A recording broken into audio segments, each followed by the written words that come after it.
क्रोध की आग से, झूठ के अभिमान से और कुटिलता के नागिन से बचाता है ये अस्तानिका महापर्व। लालच की कीच से, असत्य के बीच से और पापी के पाप से, पापी को पाप से निकालता है ये अस्तानिका महापर्व। असंयम की दुर्गंध से, इच्छा के द्वंद से और संग्रह के फन से बचाता है ये अस्तानिका महापर्व। परिग्रह के पास से और वासना के ताप से और नरक के संताप से बचाता है यह अस्तानिका महापर्व। नर से नारायण, पतित से पावन और धर्म परायण बनाता है यह अस्तानिका महापर्व। ये महापर्व जिसे आप बड़े ही भक्ति भाव के साथ सभी लोग मना रहे हैं। अभी हमारे संजीव भी आए और बोले महाराज जी जगह ही कम पड़ गई। आचार्य श्री बोलते हैं कि जगह कम पड़ जाना ही ये मान के चलना कि निश्चित रूप से आपने इस उत्सव को उत्साह के साथ इसमें शामिल हुए।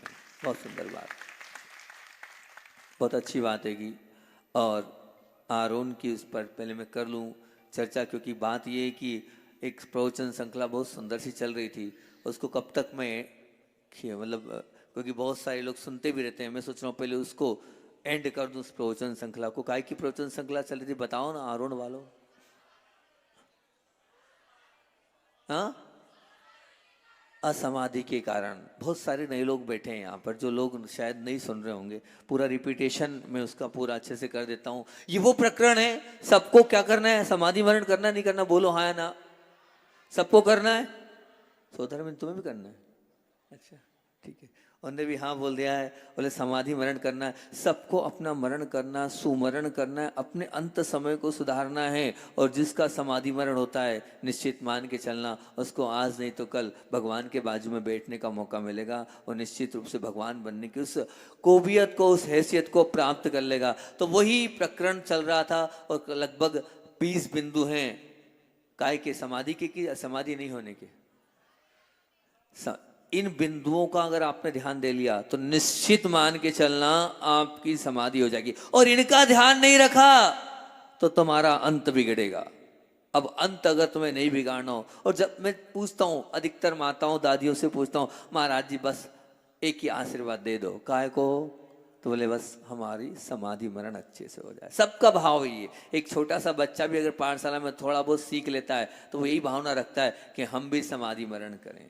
तो निश्चित रूप से ये दादियों के निमित्त से इस प्रवचन श्रृंखला को मैंने चालू किया था, क्योंकि सब दादी लोग हैं समाधि मरण करने आए। और आज उन 5 बिंदु को मैं प्रयास कर रहा हूँ अंतिम बचे हैं वो दे दूं, ताकि कम से कम प्रवचन श्रृंखला समाप्त हो जाए। और नई प्रवचन श्रृंखला तो बहुत सुंदर सी तैयार की है मैंने, और लेकिन किसके लिए, युवा तो कोई दिख ही नहीं रहेगा, सब ऐसे ऐसे दिख रहे हैं। युवा वो लोगों के लिए मैंने प्रवचन श्रृंखला बहुत दिन से पढ़ी थी, उसको आज रात भर चिंतन किया है मैंने। रात भर आज कहीं नहीं, सिर्फ यही रसोई तैयार करके मैंने बिल्कुल बैठ गया था और 12 साढ़े 1 बजे तक तो ध्यान किया, 1:30 बजे तक ध्यान किया होगा। उसके 3 घंटा पूरा लगातार चिंतन, 4:30 तक पूरा वही, पौने 4 तक वही चिंतन चलता रहा मेरा। तो निश्चित रूप से वो आने वाले समय में आपको वो रसोई परसूंगा क्या बनाइए। पहले तो जो अभी पुरानी है पहले उसको अपन निपटा लें, सुलझा लें, क्योंकि बासी कब तक खाएंगे आप। तो 20 असमाधि के कारण आप लोगों के बीच में रखे थे, उनको पुनः रिपीट कर रहा हूं। पूरे नए नए लोग हैं। अच्छा बता, सुनना है नहीं सुनना है? सुनना है, सबको सुनना है ना? ऐसा तो नहीं कि नहीं वाला मामला है, कुछ सुनना है सबको। कोई जो रिपीट कर रहा तो कोई दिक्कत तो नहीं है, पुराने वाले हैं? ठीक, बहुत अच्छी बात है कि तो सुनो बहुत ध्यान से। सबसे पहला कारण दिया था डव डव चर। ये मेरा नहीं है, गौतम गंधर स्वामी ने बताया। डव डव चर का मतलब क्या होता है?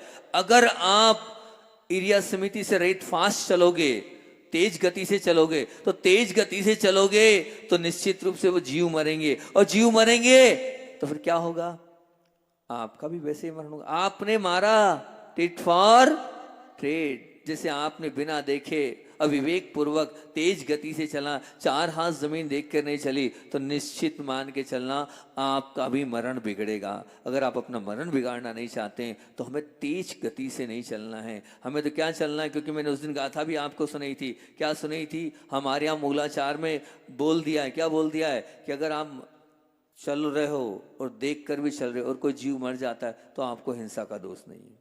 आपको हिंसा का दोष नहीं बताया वहां मूलाचार में हम लोगों से कहा गया है, क्योंकि आपने देख के, और अगर देख के नहीं चल रहे हो, जीव मर रहा है या नहीं भी मर रहा है तो भी वहां पर दोष है। ये बता, मर्दु जीवदु जीवो अयदाचारस निश्चिदा हिंसा पैदस्य नत्थि बंधो हिंसा मैत्तेन समेदस। प्रवचन सार में कुंद कुंद भगवान चारित्र चूलिका में गाथा में बोल रहे हैं, बिल्कुल उद्घोषणा कर रहे हैं कि मरे अथवा जिए, अगर आप अयदा मतलब अप्रयत्न पूर्वक चल रहे हो, अप्रयत्न पूर्वक चल रहे हो तो निश्चित रूप से मान के चलना, जीव मरे या ना मरे आपको हिंसा का दोष निश्चित रूप से लगेगा। तो निश्चित मानना, हमें देख के चलना चाहिए, चार हाथ जमीन देख के चलना चाहिए। और फिर आगे वाली गाथा में कुंद कुंद भगवान बोल रहे हैं वही प्रवचन सार में, अपैतावाचर्या सैनासन ठाण संकमादिसु सब मनस्य सब काले हिंसा सत्य सत्यावदम। क्या बोला? अप्रयत्न, अप्रयत्न पूर्वक अगर आप चर्या कर रहे हो, सोना है, उठना है, बैठना है, जो भी कर रहा है, तो श्रवण के सर्वकाल आप मान के चलना हिंसा का दोष लगता ही चला जाएगा। तो नहीं, हमें हिंसा के उस दोष से बचना है, हिंसा से रहित अपने आप को बनाना है। तो निश्चित रूप से हमें देख के चलना है, हम देख के चलेंगे तो निश्चित रूप से मान के चलना हमारा भला हो जाएगा। ये पहला कारण डव डव चर दिया था मैंने। और दूसरा बता रहा हूं अपमज्जियम। अपमज्जियम का तात्पर्य यहीगा कि बिना देखे बिना शोधे अगर आपने कोई सामान रखा, कोई वस्तु रखी और उस वस्तु के नीचे कोई जीव मर गया, तो जैसे वो दब के मरा है वैसे आप दब के मरोगे। निश्चित मान के चलना, वैसे आपका मरण होगा। मैंने जिंदगी भर धर्म ध्यान किया, मैंने जिंदगी भर भक्ति करी, मैंने तो प्रतिमाओं का पालन किया है, मैंने तो हमेशा विधान किया, मैंने तो प्रवचन सुने, खूब भक्ति करी है। और मुझे, अरे भैया तूने देखा नहीं, दरवाजा जब तूने बंद किया, खिड़की जब बंद करी, तो छिपकली को कैसे दबा के मारा है तूने, कैसे चिपकाया उस छिपकली को, वो बेचारी किस प्रकार से किस तरह त्रसित और व्यथित होकर मरी होगी, आपने इसका अवगात नहीं किया। क्यों? आपकी गलती है। वो वहां थी, वो थी, वो उसका घर था, वो उसका स्थान था। आपको विवेक के साथ आंख से, आपको जब आंख दी है उसका उपयोग करना था, और वो दरवाजा खिड़की बंद करते वक्त देखना था, लेकिन आपने नहीं देखा ना। गलती किसकी? आपकी की उनकी? गलती किसकी है? अरे अपनी उस छिपकली जो पंचेंद्री जो अपना कल्याण कर सकती है कि अब आपके माध्यम से वो मरी है। निश्चित मान के चलना आपका भी वैसे ही दब के मरण होगा, आपको भी वैसे ही दबकर मरना होगा। और वो तो एक छिपकली, छोटे छोटे जीव तो हम देखते ही नहीं है, चींटी है और छोटे जो दूसरे जीव होते हैं उनकी तो हम विचार ही नहीं करते, वो कितने मर जाते हैं हमारे माध्यम से, किस प्रकार की परिस्थिति स्थिति बन जाती है। विवेक के साथ हमें वो कार्य करना चाहिए। हम लोगों के लिए आहार में ये कहा है, पहले देख लो, और खड़े होने के पहले अगर मान लो आपको लगता है तो वो चौका खाली कर दो, क्योंकि आप तो खड़े हो गए, न जाने वो श्रावक तो सीधे आपको आहार देगा। हम 2 स्थान से लौटे हैं, एक तो रोसी के यहाँ से लौटे थे तो खूब टेंशन रहा, खूब विकल्प, एक और स्थान से हम लौटे, तो वो कहाँ गया हमसे भैया? अगर हम नहीं अपने चर्या का पालन करेंगे तो क्या मतलब निकलेगा? क्योंकि निश्चित मान के चलना मैं मेरे आहार में रहूंगा और आप बिल्कुल दोगे, और जितनी चींटियां सब स्वाह हो जाएगी, तो भैया आपकी भी समाधि बिगड़ेगी और मेरी भी बिगड़ेगी, दोनों की समाधि बिगड़ेगी। तो असमाधि के प्रकरण से मुझे नहीं जोड़ना आएगा, असमाधि के प्रकरण मुझे नहीं आना आएगा। तो ध्यान रखना, हम जो सामान रख रहे हैं, उठा रहे हैं, उसमें भी दरवाजा खिड़की बंद कर रहे हैं, उसमें बहुत प्रयत्न पूर्वक देख के करो।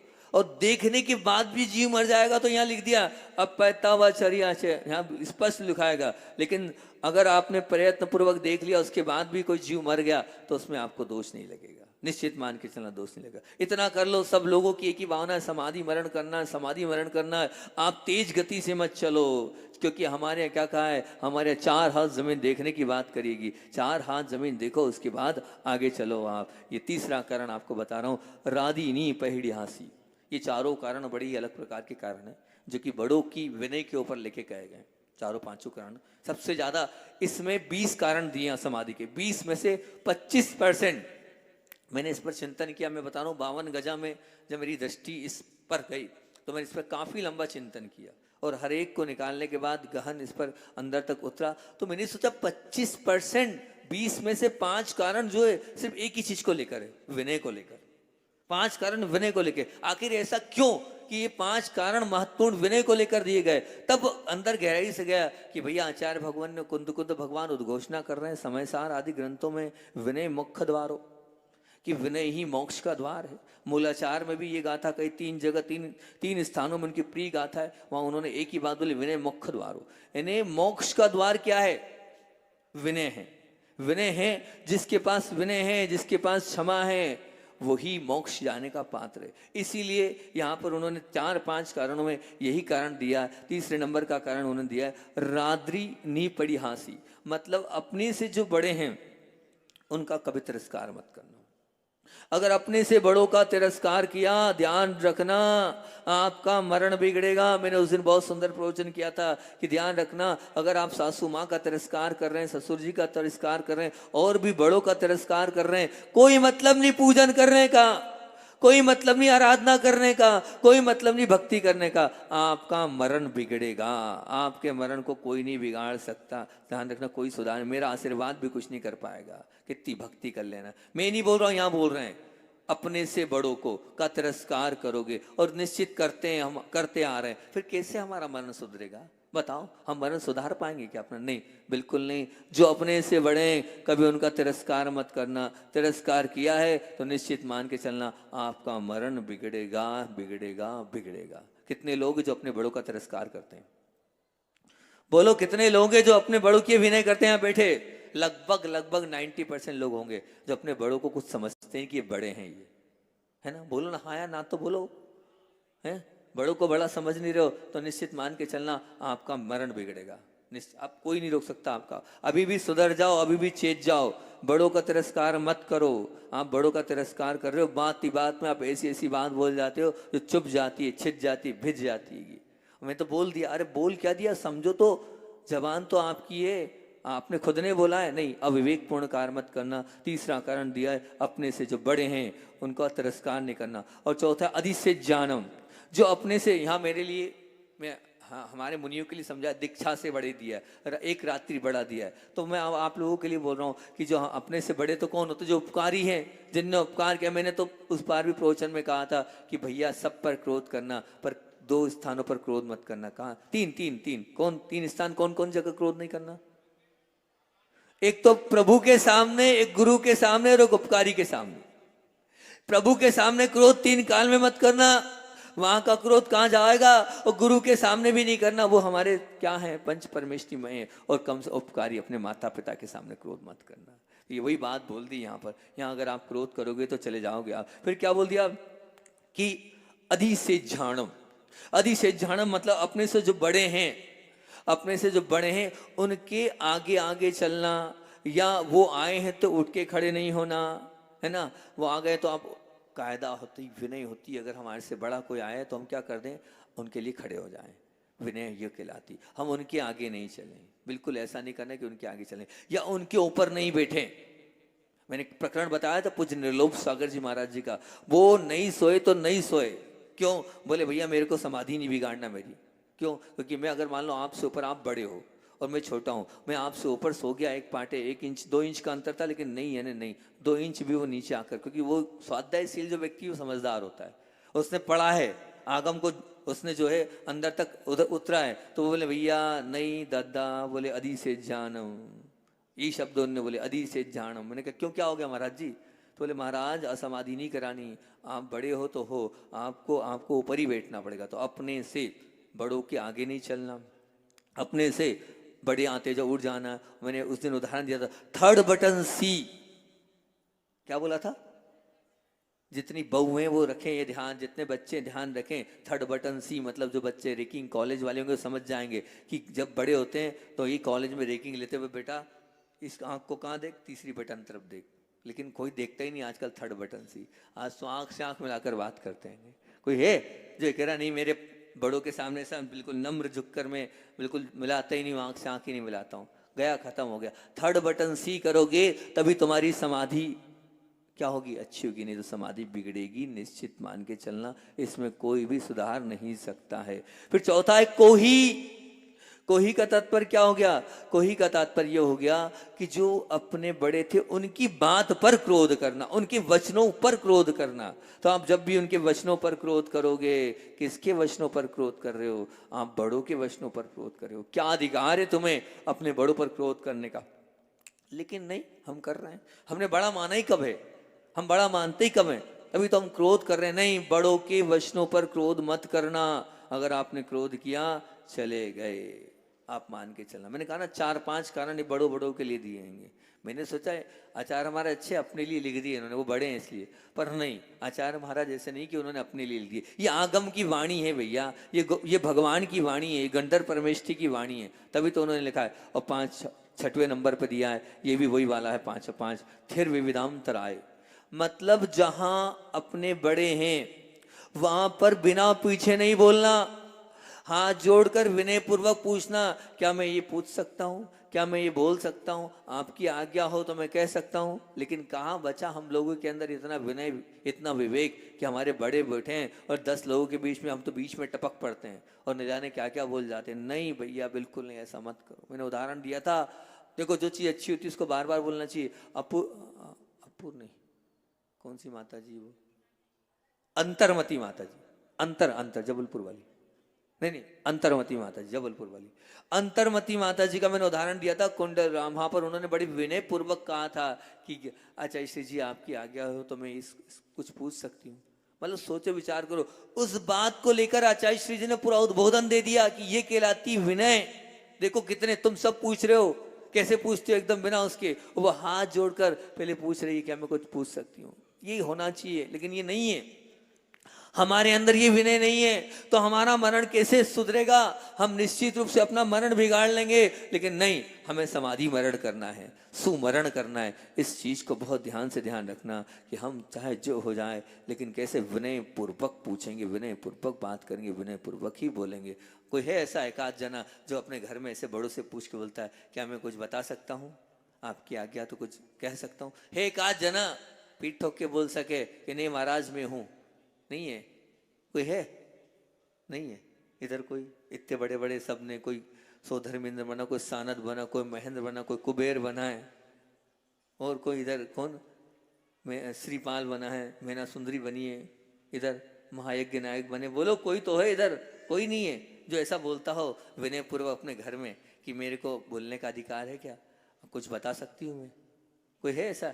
ध्यान रखना, समाधि करना है आपको, ऐसा ही बोलने का तरीका आपका होगा, तभी आपकी विनय होगी, तभी आपका मरण सुधरेगा। नहीं तो मरण ना सुधरा है और ना सुधर पाएगा, निश्चित आप मान के चलना। और दादी लोगों ऐसा नहीं है, आप लोग भी ध्यान रखो, ये सबके लिए, मैं मेरे लिए भी कर रहा हूँ प्रवचन। मैंने पहले दिन कहा था ना, ये प्रवचन श्रृंखला में मेरे लिए कर रहा हूँ, आप अन्यथा बिल्कुल मत लेना कि महाराज जी कहीं हमको लेके तो नहीं बोल रहे हैं। अधिकतर लोग यही सोचते हैं महाराज जी ने मेरे लिए प्रवचन किया, मेरे लिए बात करी। नहीं, ये सब बातें मैं मेरे लिए बोल रहा हूँ, दुर्लभ सागर के लिए कर रहा हूँ, किसी के लिए नहीं कर रहा हूँ, पर्टिकुलर किसी व्यक्ति के लिए नहीं कर रहा हूँ। अपना संबोधन है ये मेरा मोटिवेशनल, खुद का मोटिवेशनल। 7वां नंबर का उपघातम, देखो बहुत मार्मिक, आज पूरा प्रयास करूंगा 20 के 20 बिंदु देना। आज का प्रवचन बहुत ध्यान से सुनना और जीवन में उतारना।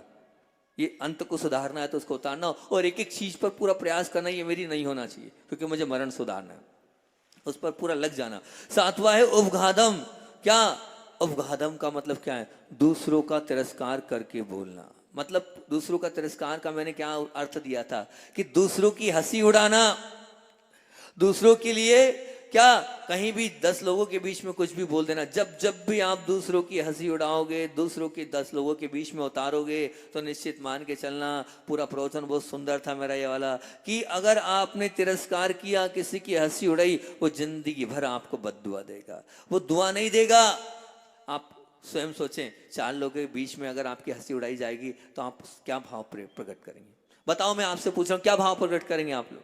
और आप वही काम करते हो, 10 लोगों के बीच में वो तन से कमजोर है, वो थोड़ा सा धन से कमजोर है, वो थोड़ा सा और भी अन्य अन्य क्वालिटीज से कमजोर है, तो आप उसका अभिमान करते हैं और फिर क्या, उसकी हंसी उड़ा देते हैं।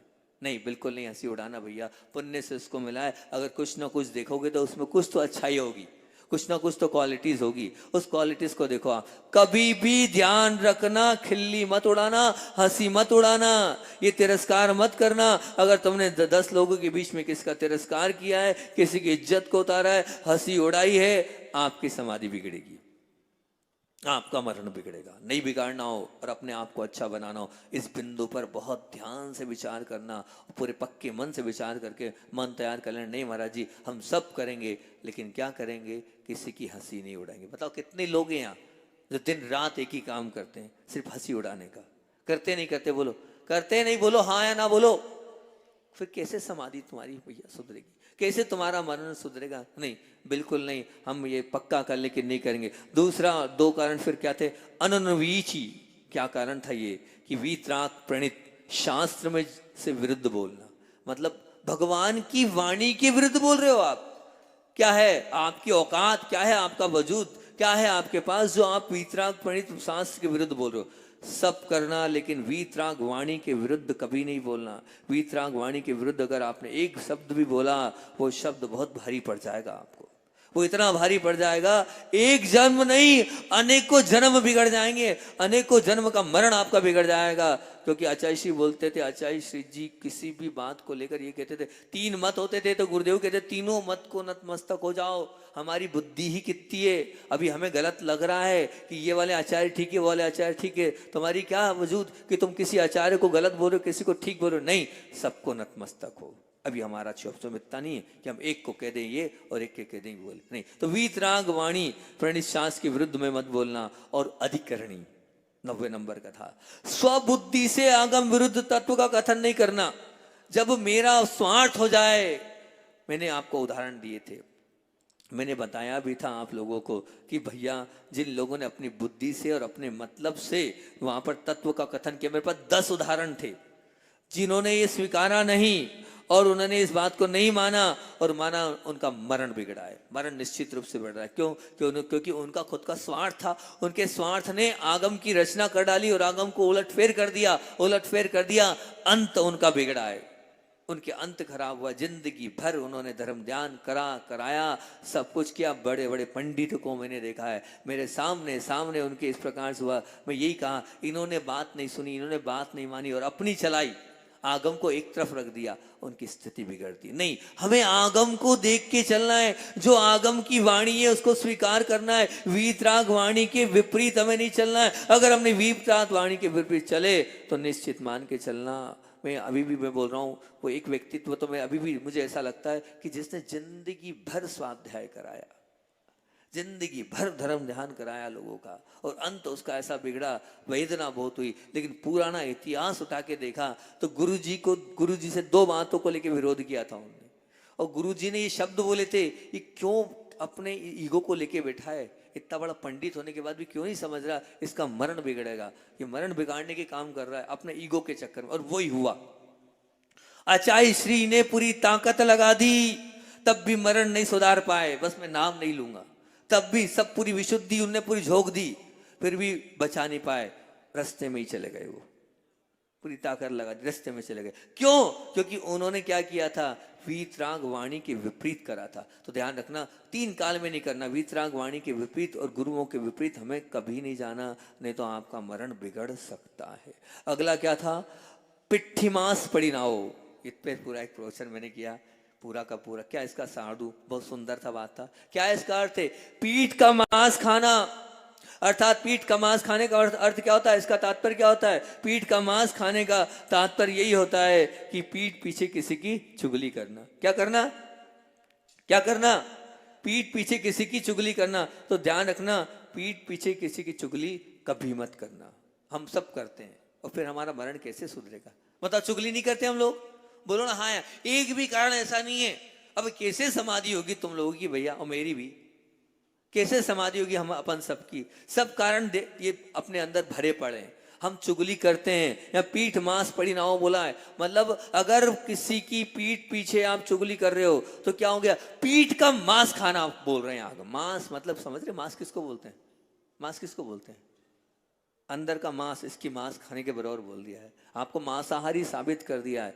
तो इतना तो कम से कम आप कटिबद्ध हो जाओ कि नहीं महाराज, कुछ भी हो जाए हम क्या, किसी भी तरह से चुगली तो हम नहीं करेंगे, नहीं करेंगे, नहीं करेंगे। बोलो हो जाएगा इतना? बोलो तो सही, हो जाएगा? अरे जेकी, तुम तो इतने अच्छे से हाथ जोड़ रहे हो जैसे सही में चुगली नहीं करोगे। नहीं है तो तुम, वैसे तुम हो तो बहुत अच्छे से, कोई दो राय नहीं, हो तो अच्छे वैसे। तो ध्यान रखना, कुछ भी हो जाए हमें चुगली नहीं करना है। और फिर उसके बाद क्या था, पिट्ठी मांस का असमाही कलहम। असमाही कलम क्या कि मेरे कारण मैंने किसी का झगड़ा करवा दिया, कलह करवाने का काम करना, कि इस प्रकार की बात बता देना जिससे झगड़ा हो जाए। मैंने कहा था सब करना, केची का काम नहीं करना है। काय का काम करना है? बोलो ना, क्या बताया था उस दिन?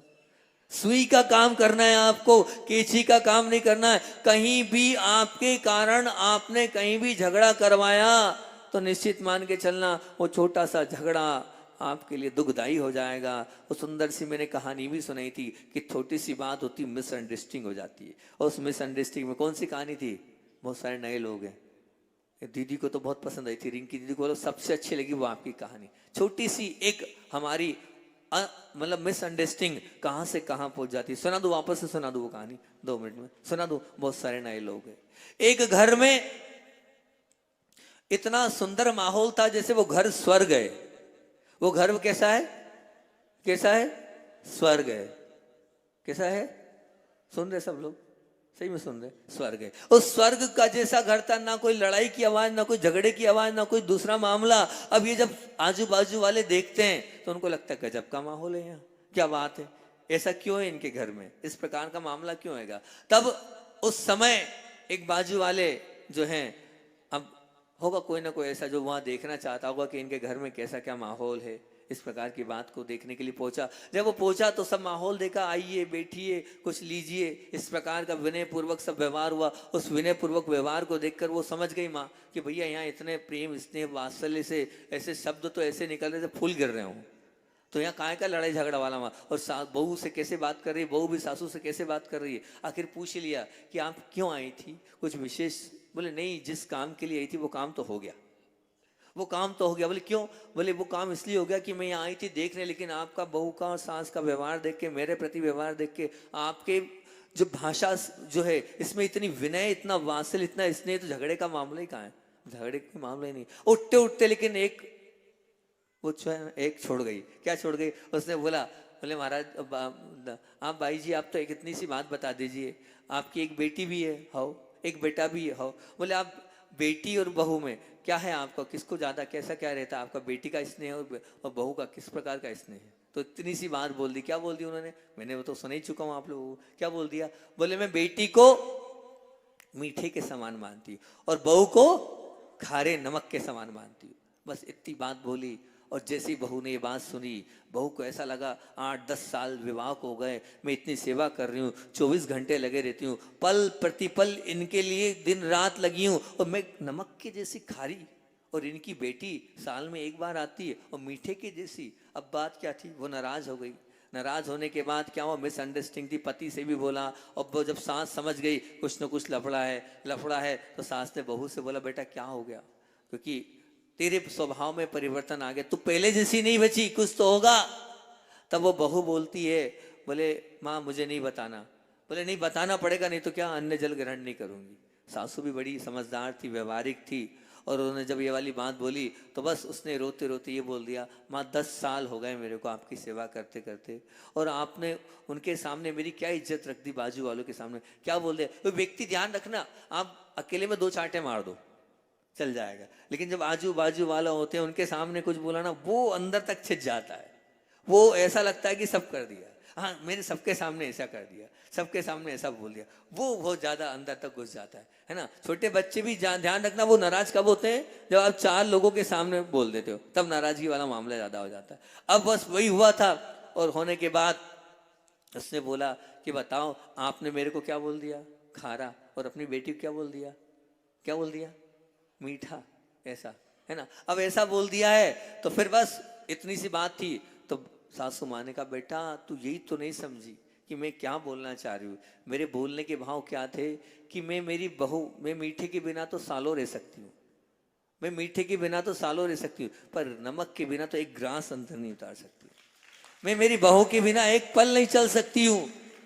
तो मैंने तुम्हें वही तो उदाहरण दिया कि मैं तुम्हारे बिना नहीं रह सकती, बहू बेटी के बिना तो रही रही और आगे भी रहूंगी, ये भाव थे। लेकिन भाव का क्या हुआ, बात का क्या हो गया, आपने बतंगड़ बना दिया, ना समझी, मिसअंडरस्टैंडिंग। और ये मिसअंडरस्टैंडिंग सबसे अक्सर हम लोगों से हो जाती है। हम एक दूसरे के भावों को नहीं समझते हैं कि सामने वाला क्या चाह रहा है, और बहुत जल्दी होती है। हम बहुत जल्दी प्रतिक्रिया कर देते हैं, और इतनी जल्दी प्रतिक्रिया कर देते हैं और सामने वाले को गलत समझने लगते हैं। ध्यान रखना, वो हमारे साथ वाले हैं, हमारे अपने हैं, वो हमारे लिए कभी गलत ना सोचेंगे, ना सोच सकते हैं, लेकिन हमारी सोच इतनी जल्दी ऐसी बन जाती है, क्योंकि ध्यान रखना, वो दीवार की जगह जो हमारी मिसअंडरस्टैंडिंग की जो सोच होती है, वो दीवार कभी टूटती नहीं है। अगर मान लो वो मामला नहीं सुलझता तो घर के 2 टुकड़े हो जाते हैं। वो मामला नहीं सुलझता, ऐसे ही आप लोगों के घर का मामला है, कहीं ना कोई ऐसी छोटी मोटी मिसअंडरस्टैंडिंग आपने पाल रखी है, और उस वजह से जो है कहीं आपको अपने पति से कुछ ना कुछ विकल्प है, कहीं आपको अपनी सासू माँ से विकल्प है। तो ये उस दिन मैंने आपको, वो दीदी को बहुत पसंद आई थी कहानी, इसलिए फिर से रिपीट कर दी पूरी की पूरी कहानी। तो असामयिक कलह का मतलब क्या होता है? छोटी छोटी बात को लेकर झगड़ा पैदा करा देना, टुकड़े करा देना। कोई भी काम ऐसा मत करना जिसके माध्यम से आपके कारण झगड़ा हो रहा है, आपके कारण विवाद हो रहा है, आपके कारण मामला कल बिगड़ रहा था, मैंने कहा मेरे कारण मामला बिगड़ रहा है, मैंने जल्दी से भगवान बाहर कराए। कल मामला बिगड़ रहा था मंदिर में, हमने ये तो मामला बिगड़ रहा है, यहाँ से चलो जल्दी से। तो देखो, अपने कारण विवाद नहीं होना चाहिए, अपने कारण झगड़ा नहीं हो। मैं तो प्रयास करता हूँ, मैं सच में सब है, पर झगड़ा और विवाद मुझे ना पसंद है और ना मैं कर सकता हूँ और ना मैं देख सकता हूँ। विवाद झगड़ा मुझसे बिल्कुल देखा नहीं आता है। बस आप भी अगर समाधि करना चाहते हो, मैं अपनी प्रशंसा नहीं कर रहा हूँ, लेकिन आपसे कह रहा हूँ, आप, मैं तो आगे रह के झुक जाता हूँ, मैं माफ़ी मांग लेता हूँ। सैकड़ों बार मैंने माफ़ी मांग ली, क्योंकि मैं इतना जानता हूँ कि मैं झुकूंगा तो मेरा भला है, सामने वाले का भला हो या नहीं, मेरी गलती नहीं हो तब भी मैं झुक जाऊंगा। क्योंकि हमारे यहाँ तो कहा है, क्या कहा है? झुकने को क्या कहा है? तप कहा है, तप नहीं कहा है। तप के अंतर्गत आता है निश्चित अपने खुद के अपराध को स्वीकार कर लेना, और 10 धर्मों के प्रायश्चित विनय, भैया विनय के अंतर्गत आएगा, मैं झुक जाऊंगा। तो ये क्या आप, बस आपने ये समझ लिया महाराज ने उपास कर लिया तपस्वी वो बाहर जो दिख रहा है वो तपस्वी बात का है, लेकिन अंतरंग तप सच में तपस्वी कहलाते हैं। विनय, वयावृत्ति, स्वाध्याय, विसर्ग, विनय में आएगा। मैं तो विनय करके अपना अपना नंबर कर लिया मैं तो आगे रह के क्षमा मांग ली और आगे अपना अलग हो गया। निश्चित जब जब भी लगे आप झुक जाओ, माफी मांग लो, अपने आप को बरी कर लो, पर बाकी झगड़ा मत करो। अपने माध्यम से कभी झगड़ा नहीं होना चाहिए। अब विचार करना, लिखना। मैंने एक बार विचार किया, सच में मैंने विचार किया 52 गजा में बैठकर, ये इन प्रकरणों को पढ़कर, कि मेरे कारण कब कब झगड़ा हुआ, मेरे कारण कब कब मैंने विवाद कराए। तो मैंने भी अपने कारण पकड़ लिए 2, 5, 7, 10 कि भैया ये हुआ। मैंने अपना पूर्व अवस्था का याद किया कि मेरी माँ बहुत सीधी थी। सच में 52 गजा का चतुर्मास अल्टीमेट चतुर्मास था मेरे जीवन का। मुझसे कोई कुछ पूछे कि तुम्हारे जीवन का गोल्डन समय बताओ, तो मैं 2 ही बताता हूँ। एक तो वो पूरा 52 गजा का चातुर्मास पहाड़ों के बीच में अकेले 48 घंटे में से 1 घंटे आना, 47 घंटे होना। और दूसरा, मुझसे कोई पूछता है तो मैं बोलता हूँ, मैंने जब गुरुदेव की खूब भैयावृत्ति करी अकेले, जब मैंने गुरुदेव को खूब प्रतिक्रमण सुनाया अकेले, कोई नहीं, मैं और गुरुदेव, और मैं पूरा राम डोंगर में कमरा बंद, उनको पूरा प्रतिक्रमण दोनों टाइम का, पूरी स्वयंभू पाठ आदि सब पढ़ाना, और उनकी जो वैयावृत्ति करना, जहाँ कोई नहीं वहाँ मैं वैयावृत्ति कर रहा हूँ। ऐसी वैयावृत्ति जहाँ कहीं मौका नहीं मिलता था। तो मैं मानता वो मेरा गोल्डन समय है, जब गुरुदेव की सेवा करने को मुझे रेवती रेंज में मिला, मुझे डोंगरगढ़ में मिला, मुझे रामटेक में मिला। वो मेरे जीवन का गोल्डन समय। और ये मेरे जीवन का गोल्डन समय था जब सच्ची साधना मैंने कर रही है, अपने अंदर तक उतरकर शुद्ध उपयोग से टकराने का मुझे एहसास प्राप्त हुआ। तो मैं मानता वो सच्चा मेरा गोल्डन समय। ये मेरा गोल्डन समय नहीं है। वो भैया जी तारीफ कर रहे थे 108 मंडल हो गए, ये तो तुच्छ चीजें हैं, ये तो बाहरी चीजें हैं। ये सब जोड़ना जुड़ना ये बाहरी है। अंतरंग साधना और अंतरंग की उपलब्धि वो सच्ची साधना है, जो रात में बैठकर मैंने अपने आप को कुछ घंटे, आधे घंटे पाया। उस पूरी रात में भी कितना घंटे, 1.5 घंटे अपने आप में आया हूँगा मैं। बाकी तो फिर क्या है भैया, अब चिंतन करना है, मंथन करना है।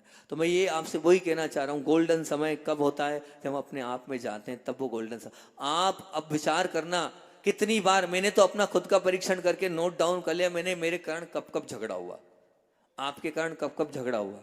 वो ध्यान रखना, उत्ते असमाधि के कारण आपने जोड़ लिए। और उनको बरी कर लो, उनको धो लो, अपने आप को पवित्र कर लो और छोड़ दो उन सबको कि जो हो गया सो हो गया, लेकिन अब मेरे कारण कभी भी किसी तरह से भी झगड़ा नहीं होना चाहिए। आप अगर एक बहू हो, कभी भी ध्यान रखना, अपने पति का और अपनी माँ का संबंध तोड़वाना मत, दरार मत डलवाना, चाहे कुछ भी हो जाए। नहीं तो आपने झगड़ा करवाया, एक माँ और बेटे में आपने कुछ खटाई डाली, आपका मरण बिगड़ेगा।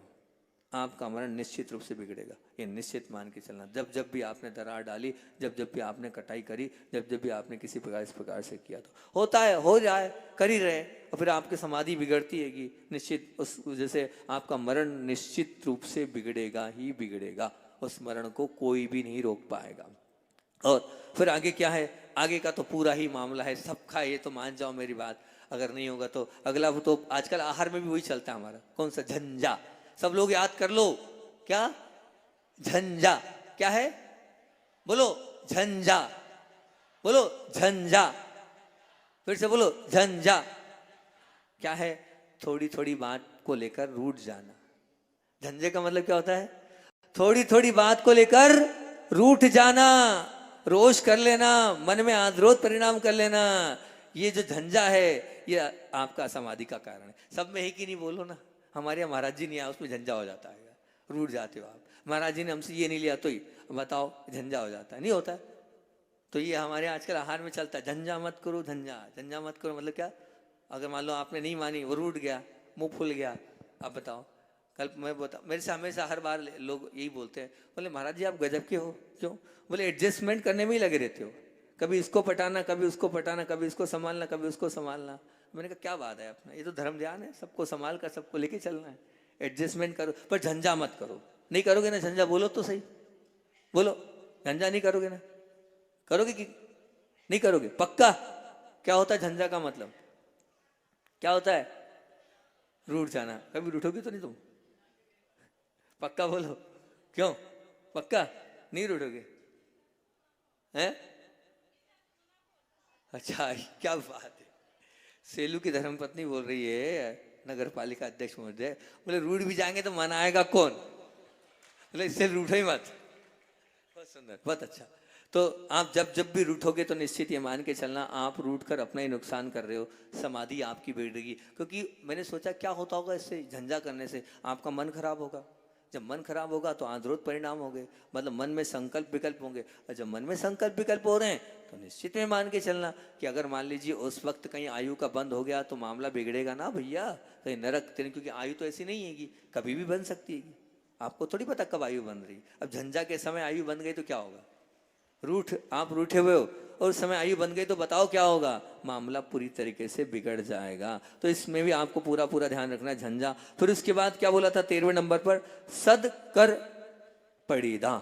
सद करे पड़ीदा मतलब क्या हो गया, सद कर पड़ीदा का मतलब ये हो गया, सबकी ध्वनि को तिरस्कार करके आप स्वयं जोर जोर से पढ़ना। ये हमारे साथ होता है मंदिरों में, हमारे साथ होता है क्लासरूम्स में, हमारे साथ और भी अन्य स्थानों पर होता है कि हम क्या कर रहे हैं, तेज आवाज में, मतलब सब वहाँ पर हैं और वहाँ पर सब क्या कर रहे हैं, अपना अपना धर्म ध्यान कर रहे हैं। उस धर्म ध्यान के में हम तेज आवाज में बोल ले रहे हैं, तो ये जो कहलाना है, हमारा तेज आवाज में बोलना जो कहलाना है, वो सामने वाले के लिए अंतराय का कारण होता है। अच्छा, श्री के 4 बिंदु दिए थे, फिर से रिपीट कर रहा हूँ, धीरे बोलो, मीठा बोलो, कम बोलो, जरूरत होने पर बोलो। अच्छा, श्री जी ने मूलाचार में ये 4 बिंदु दिए, कौन सा, धीरे बोलो, मीठा बोलो, कम बोलो, जरूरत होने पर, आवश्यकता होने पर, जितना धीरे बोल सकते हो बोलो। आचार्य श्री कहते थे कि आप जितनी तेज आवाज में बोलोगे तो जहां जहां तक आवाज जाएगी वहां तक के जीवों को घात होगा,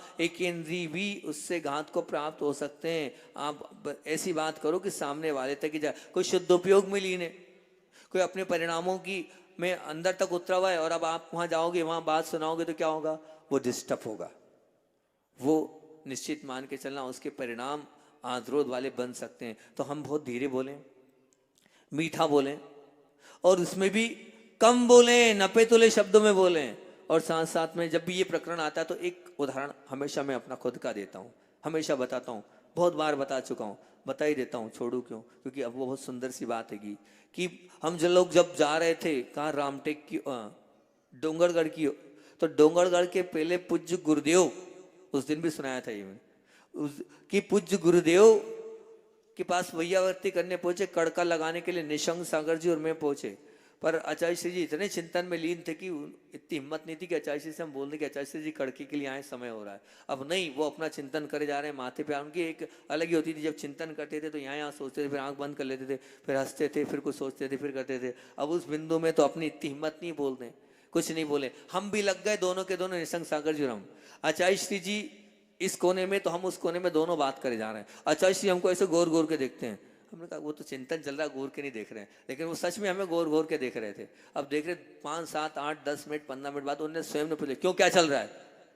इतने में तो हमारी ढीलू गए आचार्य एकदम, क्यों क्या चल रहा है, अब हमारी आप क्या बताओ क्या बात चल रही है। तो मैंने नहीं नहीं आचार्य श्री जी, नहीं नहीं क्या बात चल रही है। आचार्य श्री कुछ नहीं। अरे बता नहीं रहे हो, हम पूछ रहे हो उसकी बात भी नहीं बता रहे हो। नहीं वो निसंग सागर जी बोले और हाथ पकड़ लिया कि उनने सोचा कहीं ये बता नहीं दे। हम उनने सोचा कहीं महाराज जी बता नहीं दे एकदम। फिर उनने हाथ पकड़ा तो मेरी सच में बताने का मन था। फिर मैंने कहा नहीं नहीं नहीं अच्छा से कुछ नहीं, ऐसी कोई बात नहीं, कड़का लगाना कड़का लगाना। बोला अच्छा ठीक है कड़का लगाना है, कल इरियापद में याद दिला देना ये वाली बात। क्या बोला, कल इरियापद में याद दिला देने वाली बात। अब जब इनने बोली तो मेरे तो हो गया, मेरा इरियापद में दिला देना। मतलब चलो लगाओ कड़का लगाओ जल्दी से, कल याद दिला देना इरियापद में। अब उनने इतना बोला कहाँ से कड़का लगे, कहाँ से सब हो। अब वो धीरे धीरे हुआ, अब इरियापद में याद दिला देना। तो अब ठीक है जो होगा सो निपटेंगे। अब रात बड़ी मुश्किल से कटी, ये मान के चलना आज तक ऐसा नहीं हुआ। पर अब आचार्य से क्या पता सबके बीच में कैसा डांटेंगे क्या करेंगे, अपने को बता देना था। ऐसी कौन सी बात थी, हंसी मजाक की थी हमारी आपस के महाराजों की बात थी वो वाली बात। किसी महाराज की हंसी मतलब इस प्रकार से नहीं, कुछ बातचीत कर रहे थे हम। अब वो बताएंगे तो आचार्य श्री जी महाराज पर नाराज हो सकते थे, वो इसलिए बताया नहीं। अब इरियापद में सुनना आप, इरियापद में हम वहां पर थे और हम नीचे मुंह करके बैठे और आचार्य श्री जी ने उसी वक्त सीधे सीधे पूछा क्यों आज दुर्लभ नहीं आया। तो मैंने कहा जी जी आचार्य श्री जी, क्यों हमने क्या कहा था आपसे। जी जी आचार्य श्री जी याद दिलाने को बोला। आप याद ही नहीं दिला रहे हो निसंग, वो उधर खड़े। हाँ जी जी महाराज जी, अब कहाँ से याद दिलाएं। तो अब आचार्य श्री जी हाँ चलो ठीक है बैठ जाओ। बिठा दिया, हम खड़े हो गए थे। हमने कहा जी, बोले देखो डोंगरगढ़ चल रहे हैं और डोंगरगढ़ में बहुत छोटा स्थान है, बहुत वहीं की वहीं धर्मशाला, इतना बड़ा संघ है और उस सब में अपने को रहना है। तो आप लोगों को एक बात करने की एक तरीके को सीखना है।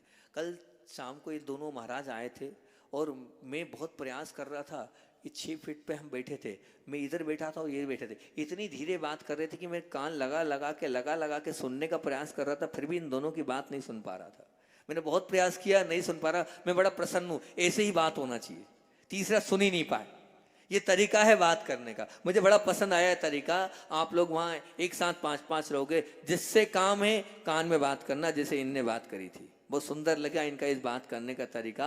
और आप लोगों को ऐसे ही डोंगरगढ़ में रहना है, क्योंकि दूसरा व्यक्ति शुद्ध उपयोग में लेने, अध्यात्म में लेने, अपनी आत्मा में लेने, और मान लो आप उसका शुद्ध उपयोग तोड़ दोगे तो किसी को डिस्टर्ब नहीं करना है आपको। इतने इस प्रकार से आपको बात करना है। आचार्य श्री जी ने जब ये बोला तब श्वास में श्वास है। मैंने कहा अच्छा ऐसे ये बोलना चाह रहे हैं तो तारीफ वाला मामला है अपना।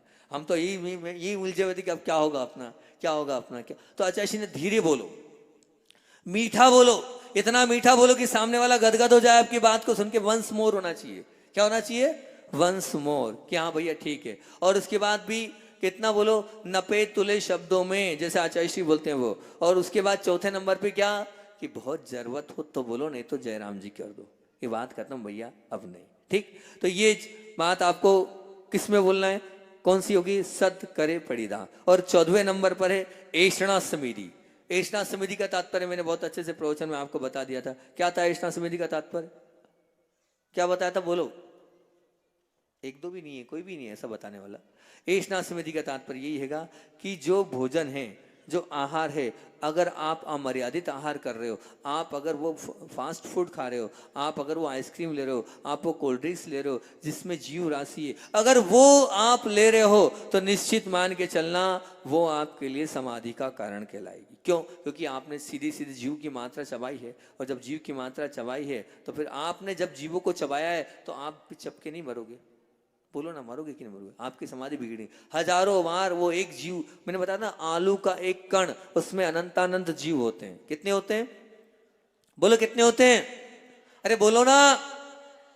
आलू की एक सुई की नोक में अनंतानंत जीव होते हैं, जो अनंतानंत जीव होते हैं। और अब अनंतानंत जीवों को आप खाओगे तो क्या होगा, बताओ ना भैया यार, आपकी समाधि सुधर सकती है क्या। जिंदगी भर आलू खाया और बाद में कह रहे हो कि भैया छोड़ दिया मैंने, तो मामला सुधरेगा कि बिगड़ेगा। इतने जीवों को तो आपने मार लिया। मैंने उस दिन छूट दी थी आप लोगों को, खूब जीव खूब आलू खाओ, लेकिन क्या बोल के खाना है, मैं अनंतानंद जीवों को, क्या बोल के खाना है, क्या खाना है बोल के, मैं अनंतानंद जीवों को खा रहा हूं। इतना बोल के खाओ, मामला पूरा निपट जाएगा। सिर्फ इतना बोलना है, अनंतानंद जीवों को खा रहा हूं। सबको दोनों हाथ से आशीर्वाद आलू खाने का। उस दिन भी दिया, आज भी दे रहा हूँ, हमेशा दूंगा। काय का आशीर्वाद? कोई महाराज मिलेगा ऐसा? इतने इतने अच्छे महाराज तुमको कहीं मिलेंगे? मिलेंगे? बताओ, मिलेंगे? दोनों हाथ से आशीर्वाद दे रहा हूं, काय के लिए? आलू खाने के लिए। लेकिन क्या बोल के खाना है? मैं अनंता, मेरी जैसे अनंतानंद जीवों को चबा रहा हूं, खा रहा हूं। मेरे जैसे अनंतानंद जीवों को चबा रहा हूं, खा रहा हूं।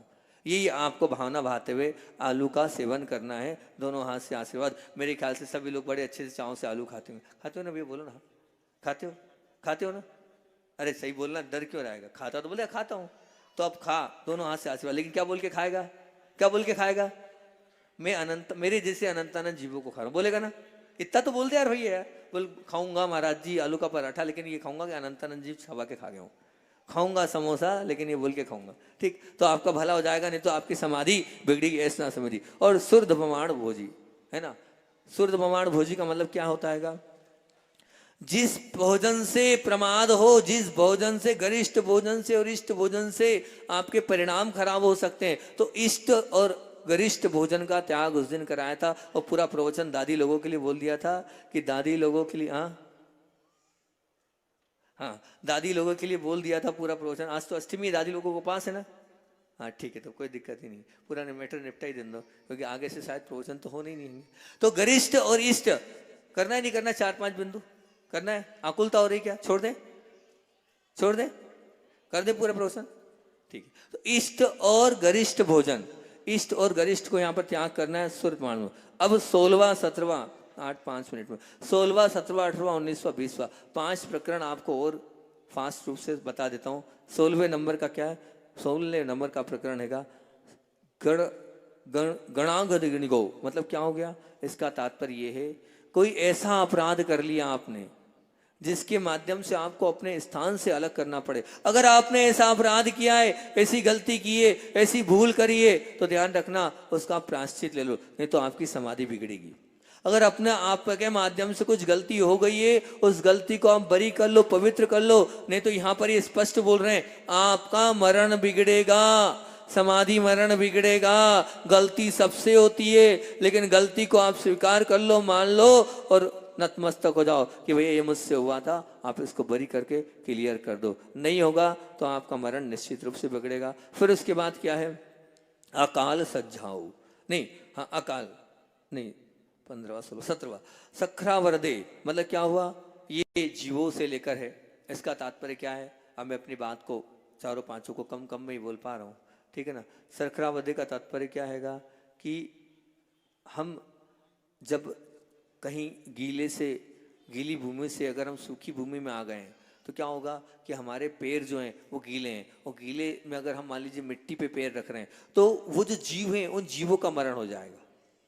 वो जो जीव है, समझना, थोड़ी गहरी बात है ये वाली, कि ये आप लोगों से थोड़ी सी ऊंची हटके साधु लोगों के काम की बात है ये, कि जब हम धूली से भरे पैरों से जा रहे हैं और फिर हमने मान लो उसमें जल में प्रवेश किया, ये जल के हैं तो इसमें प्रवेश किया, या हम ठंडी से गर्मी में जा रहे हैं या गर्मी से ठंडी में जा रहे हैं, तो जितने जीव हमारे अंदर हैं वो हमें क्या करना चाहिए? पीछे से गर्मी के गर्मी में, ठंडी के ठंडी में, फिर उसके बाद आगे बढ़ना। अगर ये विवेक नहीं रखेंगे तो निश्चित वो जीव वहां पहुंचने के बाद ठंडी के जीव गर्मी में मरेंगे, गर्मी के जीव ठंडी में मरेंगे, तो इससे हमारी असमाधि हो सकती है। हालांकि ये प्रकरण आपका नहीं है, साधु परमेष्ठी का प्रकरण है, लेकिन है, इसको भी असमाधि के कारण में आचार्य भगवान ने यहाँ पर बोला है। फिर उसके बाद क्या है?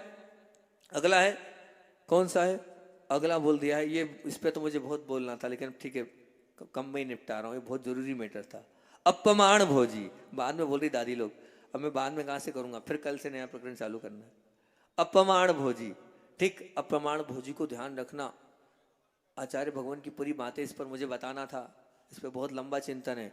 मतलब आप लोगों के लिए, सबके लिए ये यहाँ स्पष्ट रूप से लिखा है कि भोजन जब आप करो, तो अगर आपने अप्रमाण भोजन किया, मतलब गिनकर भोजन नहीं किया, बिना गिनती के आपने भोजन किया, तो ध्यान रखना आपकी समाधि बिगड़ेगी। मतलब जितनी गिनती कहिए, आप अपनी कैपेसिटी देख लें, उस कैपेसिटी अपने को तय कर लें, गिनकर भोजन करना चाहिए। गुरुदेव भी गिनकर भोजन करते थे। अगर आप अप्रमाण भोजन करोगे तो उससे अप्रमाण भोजन क्यों समाधि का कारण दे दिया? क्योंकि आप, मैंने देखा है एक साधु को, वो उनका भोजन का, बाकी साधना अच्छी थी लेकिन भोजन का प्रमाण उनका ठीक नहीं था, उनकी समाधि उसी में हुई। मतलब समाधि था तो समाधि बिगड़ी है, ये मान इसलिए ध्यान रखना, अप्रमाण भोजी का तात्पर्य है कि जो भोजन करो आप, उस भोजन में प्रमाण होना चाहिए कि हम 4 रोटी लेंगे, 3 रोटी लेंगे, 5 रोटी लेंगे। धीरे धीरे उसको क्रम करो, बढ़ाना नहीं है, कम करना है, नहीं तो आपकी समाधि बिगड़ेगी। आप ये मान के चलना, लेकिन उल्टा हो रहा है अभी तो। और यहाँ आने के बाद, आश्रम में आने के बाद तो और प्रमाण बढ़ गया था। अभी दिवाली के दिन दिवाली मना दी हमने दादी लोगों की सबकी, और उस दिन सबका सब तय कर दिया कि इतनी चीज से ऊपर नहीं, तो वो प्रमाण को हमने प्रमाण कर दिया। ठीक है, अगला अकाल श्रद्धाओ। ठीक, अगर अनुकूलता बनी दादी लोगों को, उस पर शाम को और अलग से बता दूंगा क्योंकि समय हो रहा है और प्रकरण पूरा करना है। कि अगला है अकाल श्रद्धाओ। अकाल श्रद्धाओं का तात्पर्य क्या हो गया कि अकाल में, अकाल मतलब जब समय नहीं हो और तब अगर आप स्वाध्याय कर रहे हो तो वो अकाल स्वाध्याय कहलाता है। और अगर उस समय हमें विवेक के साथ करना चाहिए, असमाधि का कारण बोला हैगा कि जो समय है उस समय को छोड़कर अगर आप स्वाध्याय कर रहे हो तो। और अंतिम 20वां नंबर का अदिठ्ठ, इसको बहुत ध्यान से देख लेना। अदिठ्ठ को, अदिठ्ठ का तात्पर्य तो वही है जो पहले बोल आए थे, बिना इधर उधर देखकर गमन करना। मतलब हम चल तो भले धीरे रहें, लेकिन कहाँ देख रहे हैं, इधर देख रहे हैं, उधर देख रहे हैं, कहीं भी देख रहे हैं। बहुत मार्मिक बिंदु है, इसको समझने का प्रयास करना। बहुत काम का बिंदु है कि हम चल रहे हैं, भले धीरे चल रहे हैं, लेकिन अगर मान लीजिए मैं चल रहा हूं और चलते चलते मुझे कोई बोर्ड पर कुछ पढ़ना है और अगर मैं उसको पढ़ रहा हूं, तो अब एक बात बताओ कि जब मैं उसको पढ़ रहा हूं तो एक पाँव तो मेरा बिना देखे रखाएगा कि नहीं रखाएगा? बोलो, रखाएगा कि नहीं? निश्चित रूप से रखाएगा। अगर मैं मान लीजिए उस बोर्ड के उस अक्षर को पढ़ रहा हूं और कोई भी फलानी दुकान है, अब वो वहां पर पांव रखा, असमाधि का कारण हो गया। कोई गाड़ी नंबर देखा, असमाधि का कारण हो गया। अगर चलते चलते किसी वस्तु को मैंने देख लिया तो मान के चलना वो असमाधि का कारण है, क्योंकि 4 हाथ जमीन देखने की आज्ञा आई है और 4 हाथ जमीन देख के नहीं चले हम, और फिर हमने पांव रखा और हम गए। निश्चित मान चलना। आचार्य श्री जी एक बात बोलते थे हमेशा, ये जो दुकान है हम लोगों की, वो दुकान क्या है?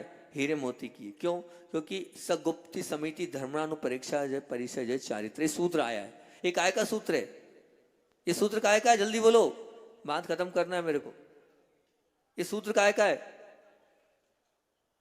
बोलो भैया, भैया जी बता पाएंगे हमारे, काय का सूत्र है ये? अरे वो तो सबको मालूम है, तत्वार सूत्र। काय का सूत्र ये? किस विषय को लेकर सूत्र आया ये? सगुप्ति समिति धर्मानुपरीक्षा परिचय जय चारित्र। बोलो, कोई तो बोल दो। बहुत बढ़िया, हमारी दीदी ने बोल दिया, दीदी ने, पूनम दीदी ने बता दिया उधर से कि, और दादियों ने बोल दिया। ये सूत्र आया संवर का। संवर का मतलब क्या होता है? इतना तो बता दो भैया। कर्मों के रोकने के उपाय को संवर कहते हैं। मतलब जहां कर्म रुक जाए, और कर्म रोकने के उपाय बताए यहाँ पर। कर्म रोकने के उपाय क्या बताए यहाँ पर? अगर कर्म को रोकना है तो ये उपाय हैं। कर्म नहीं बंधेंगे। कब नहीं बंधेंगे? सगुप्ति समिति धर्मानुपरीक्षा परिचय चाहिए। तो उसमें क्या दिया है? सगुप्ति समिति, मतलब जब भी देखकर चलोगे कर्म का बंध नहीं होगा। क्या है यहाँ? स्पष्ट है, संवर का कारण है। जब भी देखकर चलोगे, जब भी देखकर समान रखोगे, कर्म का बंध नहीं होगा। समिति आ गई, संवर का कारण हो गया। आप मानना, हम जब देख के चलते हैं उस समय कर्म, हम चल भी रहे हैं और कर्मों का बंध नहीं होगा। तो अगर आप भी अगर अपने आप को अच्छा बनाना चाहते हो तो निश्चित रूप से आप भले धीरे भी चल रहे हो, लेकिन बिना देखे नहीं चलोगे तो बहुत अच्छी बात होगी। ये मांगलिक पूरे 20 के 20 असमाधि के कारण मैंने आप लोगों के बीच में दे दिए। पूजन और अर्घ कम थे, मैंने सोचा आज इसको कर ही दो, क्योंकि 8 और 16 ही अर्घ हैं, ज़्यादा देर नहीं लगेगी और आपकी पूजन भी हो ही जाएगी। तो आप इन बिंदुओं को अपने जीवन में उतारना मेरी भावना है। ये बिंदु आपके जीवन में उतर जाएंगे तो सबकी क्या हो जाएगी? बताओ क्या हो जाएगा? क्या हो जाएगा? समाधि आपकी सचमुच मंगलमय और मांगलिक समाधि हो जाएगी। मेरी तो ये भावना है सबका वो समाधि मरण बहुत अच्छे से हो और सब अपना अंत समय प्रभु और गुरु की भक्ति में लीन हो जाए। अंतिम में एक बात पूज्य गुरुदेव की बोलकर अपनी बात को विराम दे रहा हूँ। ये मैंने बहुत बार बोला, अभी भी बोल रहा हूँ कि आचार्य महाराज जब भी देव वंदना करते थे, आचार्य महाराज जब भी देव वंदना करते थे तो 4 लाइनें बोलते थे। मैं आप सबसे, इस परिसर में लोग जितने बैठे हैं उन सबसे भी कहूंगा, ये लाइनें आप भी बोला करो जो गुरुदेव प्रतिदिन बोलते थे। मैंने आचार्य श्री से बड़ी मुश्किल से हिम्मत करके पूछा था, आचार्य श्री वो लाइनें क्या बोलते हो, इतनी धीरे बोलते हो, आपने हमें चैत्य भक्ति और पंच महागुरुभक्ति से कही, लेकिन वो कौन सी लाइन है जो आप बोलते हो? तो आचार्य श्री ने वो लाइनें बताई थी उस वक्त। बस वो दिन था कि आज तक का दिन है। उस लाइनों को मैंने बहुत अच्छे से अपने हृदय गम कर लिया। आप लोगों को भी मैं बोल रहा हूँ, इन लाइनों को आप याद कर लो और भगवान के सामने आप इन लाइनों को पढ़ो। बोलो पढ़ोगे तो सुनाऊं मैं? वैसे ही भैया जी कह रहे हैं, हो गया, उधर से घड़ी दिख रही। बोलो करोगे तो बताओ, नहीं तो कल देखेंगे। करोगे, इन लाइनों को पढ़ोगे, प्रतिदिन पढ़ोगे? आचार्य श्री जी प्रतिदिन पढ़ते थे। आबाल्या जिन देव देव भवता श्रीपादयो सेवया सेवा सक्त विनय कल्पलतया कालोदया वदगता तम तस्या फलमर्थये तद्दुना प्राण प्रयाण क्षणे तौ नाम प्रतिबद्ध वर्ण पठने कंठोस्तवा कुंठो मम। क्या अर्थ होता है? क्या अर्थ होता है इसका? अर्थ और सुन लो। अंत में इसका अर्थ ये होता है कि हे भगवान, मैंने अब बाल्या जिन देव, बचपन से लेकर अभी तक आपकी खूब उपासना करिए, आपके चरणों की खूब सेवा करिए, उसका अगर कोई फल मिल जाए तो मुझे यही चाहिए। अगर मेरी विनय हुई है तो जब मेरा अंत समय रहे तो क्या रहे, उस समय तम तम तस्या फल मर्त अधुना, मुझे एक ही चाहिए, प्राण जाए तब सिर्फ आपका नाम मेरे मुख से निकले, और इसके अलावा और कोई फल नहीं चाहिए। जब मेरा अंत समय रहे तो प्रभु आप रहो, उसके अलावा कोई नहीं रहे। ये 4 लाइनें आप भी कर सकते हैं, बहुत सुंदर सी लाइनें हैं। अगर आप भी कर लेंगे, समाधि भक्ति की लाइनें हैं, आप कहोगे तो मैं आपको अलग से दे दूंगा, पर ये लिखे और प्रतिदिन भगवान की वंदना के समय आप करेंगे तो बहुत अच्छा रहेगा। बोलिए आचार्य भगवान विद्यासागर जी महामुनि राज की जय। बोलिए।